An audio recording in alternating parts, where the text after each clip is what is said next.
Hello everyone. As you probably know, I'm Canadian.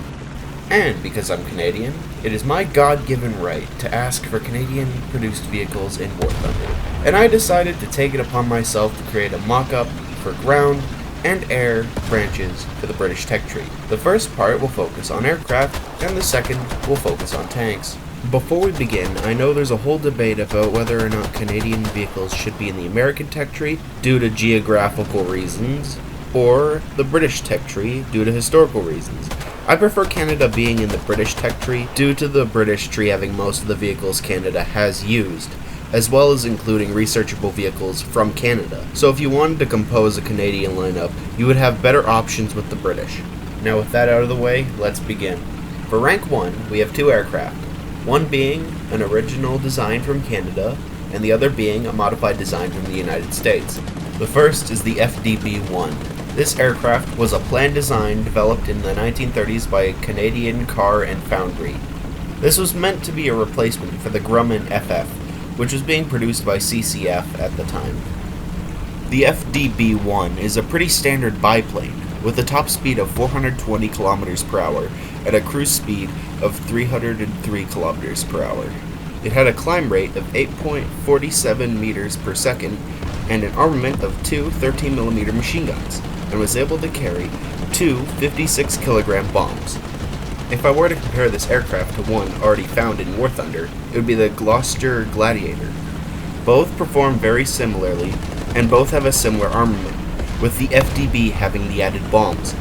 I have placed this aircraft at a BR of 1.3, as its characteristics are very similar to aircraft already found in that BR, and it would be a solid addition to War Thunder in my opinion, as well as giving another option for low-tier British players. Secondly, we have the Goblin, a licensed production version of the Grumman FF, produced by CCF. This aircraft had a top speed of 333 km an hour and a climb rate of 8.47 meters a second. The craft was armed with two Browning M1919 machine guns, as well as the ability to hold two 100-pound bombs. With this power, it is very similar to the F2F, and I think it would make a good 1.7 aircraft. With those out of the way, we move to rank 2. The first on the list is the Westland Lysander. The Lysander was produced by Westland Aircraft in the United Kingdom and National Steel Car in Canada. The aircraft's top speed is 341 km an hour, with a climb rate of 7.20 meters a second. With the armament of two forward-firing 303 Browning machine guns, it is able to carry four 10-kilogram bombs or two 100-kilogram bombs. With the performance of the aircraft, I have placed it at a BR of 2.0. The next aircraft in rank 2 is the Supermarine Strenrar, a bomber aircraft developed by the British and Canadians. The Strenrar has a top speed of 266 km an hour with a climb rate of 6.9 meters per second. For armament, it has three Lewis machine guns and can hold 8 9-kilogram bombs. The performance is similar to the Supermarine Walrus. With a large payload, I feel that 2.3 would be an alright BR placement for it. The last plane for rank 2 is the Hawker Hurricane Mark 12, a modification with the Packard Merlin 29 engine. This engine produces approximately 1,380 to 1,400 horsepower, giving the Mark 12 a top speed of 547 km an hour with six 303 Browning machine guns. This modification of the Hawker Hurricane would be placed at around 2.7 to 3.0. And that is all the aircraft for low tier. There were no aircraft I could find for rank 3 and 4. Now, we move on to the fun part. The first rank 5 aircraft for Canada would be the Aero CF100 Canuck Mark III. The Canuck has a top speed of 888 km an hour and a climb rate of 44.5 meters per second. Armament-wise, it is equipped with 8 Browning M3 machine guns. This aircraft is similar to the Meteor F Mark III, and such would have a BR of 7.3. Now, you would have the option of researching the CF100 Mark IV, with an addition to the 850 cals, supports wing-tip pods of Mighty Mouse fin-folding aerial rockets. The Mark IV would be placed at a slightly higher BR of 7.7. The next aircraft would be the Canadair Sabre. Now, the Sabre is already in the game, in the German tech tree, but since this is Canada we're talking about, I feel it should be included. The Sabre had a top speed of 1,122 kilometers an hour with a climb rate of 61.2 meters a second, and is widely considered to be the best variant of the F-86.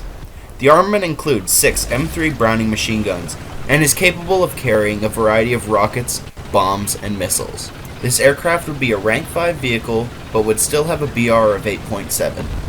Now, taking a step away from research vehicles, I will share a wild concept for a rank 5 premium, introducing the CF-105 Aero Mark II. This Canadian interceptor had a top speed of 2,104 kilometers an hour and a potential climb rate of 57.72 meters a second. The armament would include 2 pods of wing-folded Mighty Mouse aerial missiles. I have placed this aircraft at a BR of 8.3. Now that rank 5 has been covered, we can move on to the rest of the ranks. Rank 6 has 2 aircraft, that being the CF-101 Voodoo and the CF-5. The CF-101 is the license-produced version of the F-101. The Voodoo's top speed is 1,825 kilometers an hour, with a climb rate of 185 meters a second. The armament includes a variety of missiles and bombs.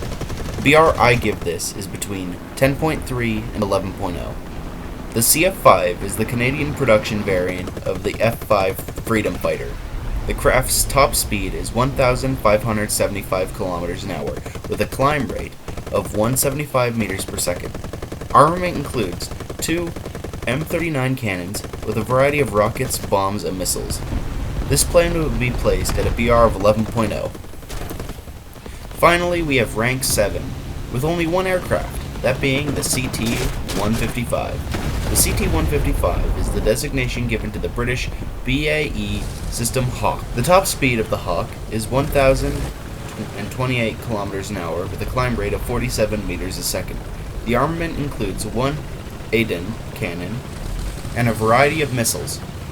I give this aircraft a BR of 11.7.